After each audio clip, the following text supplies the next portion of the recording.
Hi friends, welcome to well talks. Good bad ugly படம் பார்த்தாச்சு. படம் பார்க்கும்போது எனக்கு தோணுன விஷயங்கள் எல்லாத்தையும் ஹானஸ்ட்டாக கூட நான் ஷேர் பண்ணிக்கிறேன்.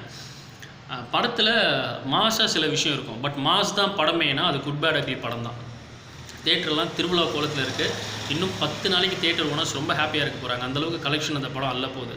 அஜித் சார் மேலே ஒரு சின்ன விமர்சனம் இருக்குது. அதாவது அவர் என்ன தான் கிங் ஆஃப் ஓப்பனிங் இருந்தால் கூட அவருடைய படங்கள் லாங் ரனில் பார்க்கும்போது பெரிய வசூல் பண்ணுறது கிடையாது மற்ற நடிகர்கள், அவருடைய சக நடிகர்களுக்கு கம்பேர் பண்ணும்போது. இந்த படம் அந்த விமர்சனத்துக்கெல்லாம் முற்றுப்புள்ளி வைக்கும். அவருடைய படங்களில் இந்த படம் தான் டாப் ரேங்க்கில் வரும் பாருங்களேன் இன் டர்ம்ஸ் ஆஃப் கலெக்ஷன். அதில் எந்த டவுட்டும் கிடையாது. Mark my words. அஜித் சாருடைய ரசிகர்கள் எந்த மூல முடுக்கில் இருந்தாலும் சரி, இந்த பர்டிகுலர் படத்தை அவங்க தேட்டரில் போய் பார்ப்பாங்க. இது ஒரு கம்பெலிங் மூவி. அவங்க உட்காந்து சும்மா இருக்க முடியாது, இழுத்து போட்டு சுண்டி இழுத்து நீ தேட்டரில் வந்து பார்க்கணும் அப்படின்ட்டு வர வச்சிரும். அந்த மாதிரியான ஒரு படம் அது. பக்கா கமர்ஷியல் படம்ன்றதுனால நியூட்ரல் ஆடியன்ஸாக இருக்கட்டும், ஜனரஞ்சகமாக எல்லாருக்கும் இது பிடிக்கிற படமாக அமையும். டேரக்டருக்கு ஒரு பெரிய வாழ்த்துக்கள். ஹார்திக் ரவிச்சந்திரன் பார்த்திங்கன்னா ரசிகர்கள் மேலே ஒரு பெரிய மரியாதை வச்சுருக்காரு போல். ரசிகர்களுக்கு என்ன தேவையோ அதை திருப்தியாக கொடுத்துருக்காரு. அண்ட் டீசர்லேயும் சரி, ட்ரெய்லர்லேயும் சரி, அவர் கிளியராக அப்போவே வந்து காமிச்சிட்டாங்க. இது வந்து ரீக்ரியேட் பண்ண சீன்ஸ் வந்து இந்த படத்தில் இருக்க போகுது. இது ஒரு அட்வென்ச்சரஸான மூவி தான் இது அப்படின்ற மாதிரி காமிச்சு அதுக்கான படமாக தான் வந்து கொடுத்தாங்க. நான் வந்து என்ன மாதிரி ஒரு கதை சொல்கிறேன், எந்த மாதிரியான ஒரு டேரக்டர்னு ப்ரூவ் பண்ணுறேன் அப்படிலாம் வந்து இல்லாமல் ஒவ்வொரு சீனும் அந்த ரசிகன் வந்து கைத்தட்டி ரசிக்கணும், அவன் முகத்தில் அந்த சந்தோஷத்தை பார்க்கணும் அப்படின்னு முயற்சி பண்ணியிருக்காங்க. அந்த முயற்சி பாலா போல் 100% அது ரிஃப்ளெக்ட் ஆகிருக்கு. படம் முடிச்சுட்டு நான் வந்து வரும்போது கூட யார்கிட்ட கேட்டாலும் சரி, இதுக்கு முன்னாடியெல்லாம் என்னப்பா படம் வந்தது, இதையா படம் அப்படின்ற அளவுக்கு தான் எல்லோரும் பேசுகிறாங்க. அது நீங்களும் உணர்ந்தீங்கன்னா கமெண்ட்டில் வந்து சொல்லுங்கள். அண்ட் படத்தில் கதை இல்லாத மாதிரி ஒரு ஃபீல் நிச்சயமாக உங்களுக்கு தோணும்.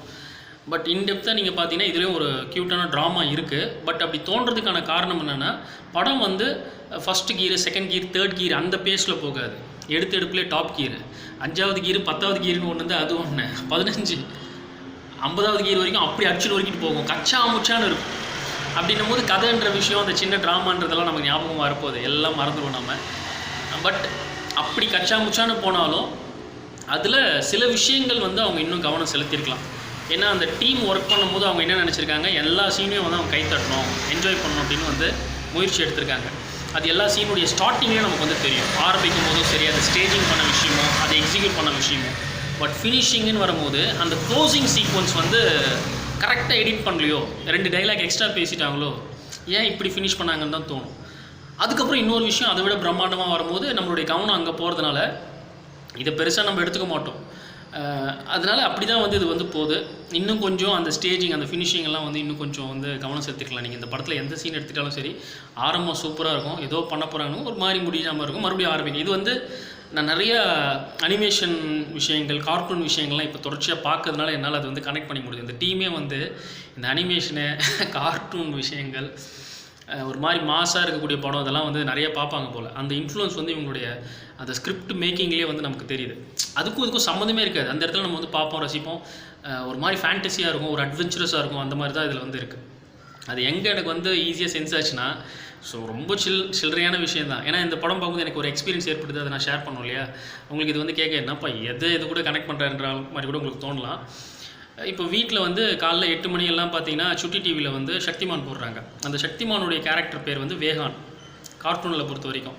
பட் நம்ம சக்திமான் வந்து ஒரு ப்ரெஸ் ரிப்போர்ட்டராக, அவர் டிஸ்கைஸில் இருப்பார்ல, மார்வேஷம் மாதிரி, யாருக்கும் தெரியாத மாதிரி, கங்காதர் கேரக்டரில், பண்டிட் கங்காதர், வித்யாதர், மாயாதர், ஓம்கர்ணா சாஸ்திரி அப்படின்ற மாதிரி. பட் இந்த கார்ட்டூனில் வந்து பார்த்திங்கன்னா வேகான் என்ற கேரக்டரில் தான் இருக்கார். அந்த வேகான்ற கேரக்டர் நேம் தான் இந்த அஜித் சாருடைய பையன் பேர் வச்சுருக்காங்க. அவன் பேசுகிற அந்த டைலாக், அந்த வாய்ஸ் மாடுலேஷன் இருக்குல்ல, இதெல்லாம் எனக்கு வந்து அதை ஞாபகப்படுத்துது. அந்த வேகான் மேபி இந்த கேரக்டர் இன்ஃப்ளூயன்ஸ் ஆகி கூட அது வந்து வச்சிருக்கலாம்னு வச்சுக்கோங்க. நமக்கு என்ன தெரியவா போகுது, அசிஸ்டன்ட் டேரக்டருக்குள்ள இந்த கேரக்டர் என்ன பேர் வைக்கலாம்னா வேகான் வைங்க அப்படின்னு சொல்லியிருப்பாங்க. ஸோ இது எதுக்கு நான் சொல்ல வரேன்னா, சின்ன பசங்க, ஆக்சுவலாக இது 16+ மூவி தான். பட் இந்த படத்தை பார்க்கும்போது எத்தனை பேருக்கு தெரியும், 15 கூட வந்து உட்காந்து பார்க்கலாம், இல்லை 14 கூட உட்காந்து பார்க்கலாம். பட் பார்க்கும்போது அவங்களால கனெக்ட் பண்ணிக்க முடியும். அந்த டீமே வந்து ரொம்ப யூத்ஃபுல்லான டீமாக இருக்கும் போல். எல்லாருக்கும் பிடிச்ச மாதிரியான விஷயங்கள் காமிக்கணுன்றதில் முயற்சி பண்ணிருக்காங்க. சில சாங்ஸ் எல்லாம் நமக்கு வந்து அந்த லிரிக்ஸே புரியல, பிள்ளி பிள்ளி பிள்ளி பிள்ளை பிள்ளி பிள்ளி அதெல்லாம் பயங்கரமாக அப்படி நெருப்பாக இருக்குது. இப்போ இருக்கிற பிள்ளைங்களுக்கு அது வந்து பிடிக்கும் போல் ரொம்ப, அப்படியும் இருக்குது. அதே சமயத்தில் சில சென்டிமெண்ட் சீன்ஸும் இருக்குது, வயசானவங்களுக்கும் அது பிடிக்கிற மாதிரி. அண்ட் சென்டிமெண்ட் சீனுக்கு வந்து வைக்கணுமே அப்படின்னும் கஷ்டப்படலவங்க இந்த அஜித் சாருடைய படங்களில் இருக்கிற ஒரு ப்ளஸ் என்னென்னா, அஜித் சார் ஆகட்டும், ரஜினி சாராக இருக்கட்டும், அவங்க ரியல் லைஃப்லேயும் மகான் மாதிரியே இருக்காங்க. அவங்க ஒய்ஃப்க்கு நல்ல ஹஸ்பண்டாக இருக்காங்க, அவங்க குழந்தைங்களுக்கு ஒரு நல்ல அப்பாவாக இருக்கிறாங்க.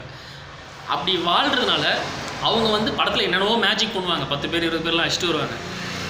மற்ற ஹீரோவாக இருந்தால் 2 மணி நேரம் கஷ்டப்பட்டு ஒரு எமோஷனை பில்ட் பண்ணிட்டு அதுக்கப்புறம் சென்டிமெண்ட்டாக பேசணும். அப்போ தான் நம்ம கண்ணிலேருந்து கண்ணீர் வரலாமா வேணாமா எட்டி பார்க்கும். பட் அஜித் சார் மாதிரியான ஆட்கள் அவங்க வந்து ஸ்க்ரீனில் என்ன வேணாலும் பண்ணிட்டோம், பட் ஒரு அப்பாவா அவங்க பையன் முன்னாடி போய் நின்று ஒரு வார்த்தை பேசினாவே போதும், பொசுக்குன்னு கண்ணீர் வந்துடும் எல்லாருக்கும். அப்படி ஒரு எமோஷனான விஷயம் நேச்சுரலாக வரும். அவங்க ஒரு இமேஜ் அப்படி பில்ட் பண்ணி வச்சுருக்காங்க.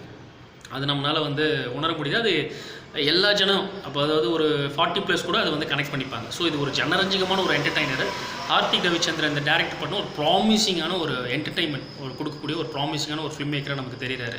எத்தனையோ தமிழ் டேரக்டர் இங்கே நல்ல என்டர்டைனிங் மூவியெல்லாம் கொடுத்துட்டு அவங்க வந்து பாலிவுட்லாம் கூட போய் கலக்கிட்டு இருக்காங்க. பட் இவர் வந்து நமக்கு கிடைச்ச ஒரு வரமாக வந்து தெரியுது.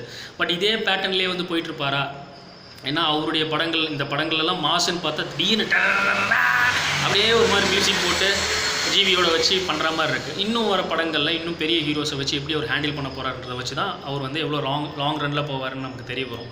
ஏன்னா இந்த படம் வந்து நிறைய விஷயங்கள் ரீக்ரியேட் பண்ண படமாக தான் இருக்குது. அவர் ட்ரெய்லர் ட்ரீசர்லேயே வந்து அப்போவே கிளியராக வந்து பண்ணிட்டாங்க. இது ஒரு அட்வென்ச்சரஸான படம், அதில் ரீக்ரியேட் பண்ண சீக்வன்ஸ் தான் வந்து நிறையா இருக்க போகுது அப்படின்றத காமிச்சிருந்தாங்க. அந்த மாதிரி தான் இந்த படத்தில் நிறையா இருக்குது.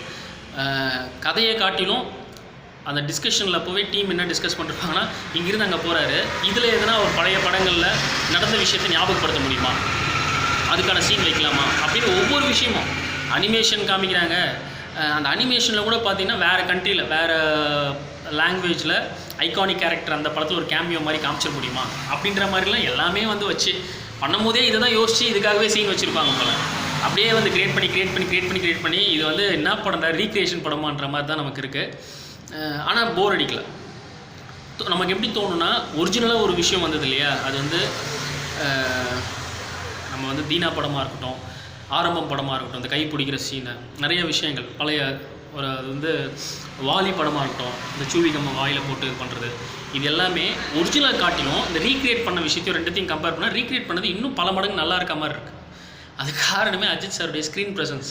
ரொம்ப வருஷம் கழிச்சு 100க்கு 100 அவருடைய ஸ்க்ரீன் ப்ரெசன்ஸ் அருமையாக அமைஞ்ச படமாக இது நான் பார்க்குறேன். சில படங்களில் கூட அவர் வந்து ரியல் லைஃப்பில் ரொம்ப நேச்சுரலாக இருக்கார், டை கூட அடிக்காமல் சாதாரணமாக வந்திருக்காங்க. அது வந்து படத்துலையும் அப்படியே வந்து இருக்கணுமா? ஏன்னா படம்ன்றது ஒரு என்டர்டைன்மெண்ட்டான விஷயம் தான். அதில் வந்து டையெல்லாம் அடிச்சிக்கலாம், நார்மலாக கூட இருந்துக்கலாம். விஸ்வாசம் கூட எனக்கு ரொம்ப பிடிக்கும்.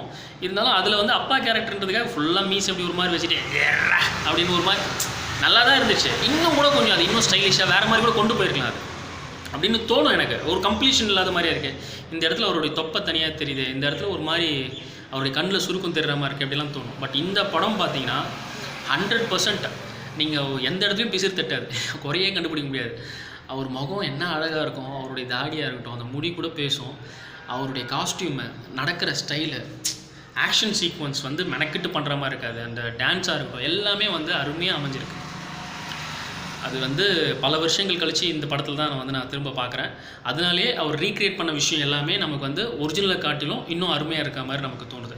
படத்தில் வந்து மியூசிக் சூப்பர்னு சொல்கிறதா, இல்லை எடிட்டிங் சூப்பர்னு சொல்கிறதா, சினிமோட்டோகிராஃபியாக, அந்த கலராக, காஸ்டியூமாக, எதுன்னு சொல்லுது எல்லாமே நல்லா இருக்கனால தான் ஒரு என்டர்டைனிங் மூவியை வந்து நம்மளால் என்ஜாய் பண்ண முடியுது. ஸோ தனித்தனியாக என்னால் வந்து யாரையும் சொல்ல முடியல, அற்புதமாக எல்லாம் உழைச்சிருக்காங்க. அதுக்கு கிடைச்ச பரிசு தான் இத்தனை பேர் இதில் தேட்டரில் போய் பார்க்குறது. படத்தில் அப்படியே பார்த்துட்டு இருக்கும்போது பார்த்தா ரீக்ரியேட் பண்ண விஷயத்தில் ஸ்பெயின் காமிக்கிறாங்க, அங்கே டிவிகே கொடி பறக்குது. நமக்கு தளபதி ஞாபகம் வந்துச்சு. என்னடா ஸ்பெயின் கொடி அவங்க வந்து கொஞ்சம் ஒரு மாதிரி சிமிலராக தான் இருக்கும். அப்படியே பார்க்கும்போது இன்டர்வல் பிளாக்கில் தளபதியோட ஒரு வசனம், படத்தில் தளபதி என்ன ஒரு இது, அங்கே ஆடியன்ஸ் எல்லாம் என்ன என்ஜாய் பண்ணாங்க தெரியுமா அந்த சீனை. அதுதான் நான் சொல்கிறேன், இது வந்து தலைக்கான படம் மட்டும் கிடையாது, எல்லாரும் போய் கொண்டாடுற படமாக இருக்கும். அவருடைய கெரியரில் டாப் கலெக்ஷன் வாங்கின படமாக இது வந்து இருக்கும், அதில் எந்த சந்தேகமும் கிடையாது. இந்த விமர்சனம் உங்களுக்கு பிடிச்சிருந்தா நீங்கள் கமெண்ட்டில் வந்து உங்கள் கருத்துக்களை சொல்லுங்கள். சப்ஸ்கிரைப் பண்ணுங்கள், உங்கள் ஃப்ரெண்ட்ஸ்க்கும் இதை வந்து ஷேர் பண்ணுங்கள். மீண்டும் சந்திப்போம். பாய்.